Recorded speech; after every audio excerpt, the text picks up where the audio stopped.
ശബരിമലയിലെ ദ്വാരപാലക ശില്പത്തിൽ നിന്ന് 2019 സ്വർണം പൂശാൻ ചെന്നൈയിൽ എത്തിച്ചത് ചെമ്പുപാളിയെന്ന് കണ്ടെത്തൽ. തിരുവാഭരണം കമ്മീഷണർ തയ്യാറാക്കിയ മാസ്റ്ററിന്റെ പകർപ്പ് മീഡിയ വണ്ണ് ലഭിച്ചു. മാസ്റ്ററിൽ സ്പോൺസറായി ഒപ്പിട്ടത് ഉണ്ണികൃഷ്ണൻ പോറ്റിയാണ്. 1999 വിജയ് മല്യ സ്വർണം പൂശിയ പാളി എങ്ങനെ വീണ്ടും ചെമ്പായി മാറി എന്നതിലാണ് ദുരൂഹത.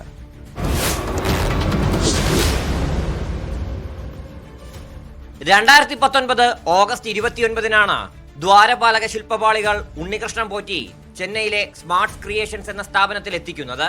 ഒരു മാസം ഇവ അനധികൃതമായി ഇയാൾ കയ്യിൽ സൂക്ഷിച്ചിരുന്നു. സ്വർണം പൂശുന്നതിന് മുമ്പ് 38,258 ഗ്രാം ചെമ്പ് പാളികളാണ് നേരിൽ കണ്ടതെന്ന് അന്നത്തെ തിരുവാഭരണം കമ്മീഷണർ RG രാധാകൃഷ്ണൻ തയ്യാറാക്കിയ മഹസറിൽ വ്യക്തമായി രേഖപ്പെടുത്തിയിട്ടുണ്ട്.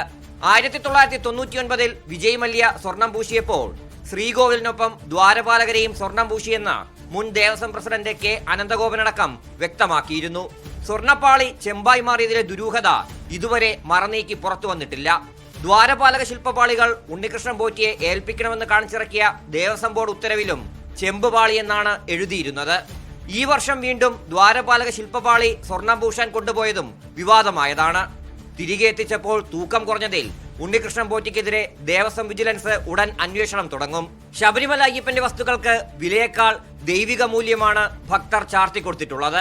സ്വർണം പൂശാൻ എന്ന പേരിലൊക്കെ കൊണ്ടുപോയി കൈവശം വെച്ചതുവഴി ആത്മീയ കച്ചവടമായിരുന്നോ ലക്ഷ്യമെന്ന സംശയവും ബലപ്പെടുന്നുണ്ട്. RB Sanu, media one, Thiruvananthapuram.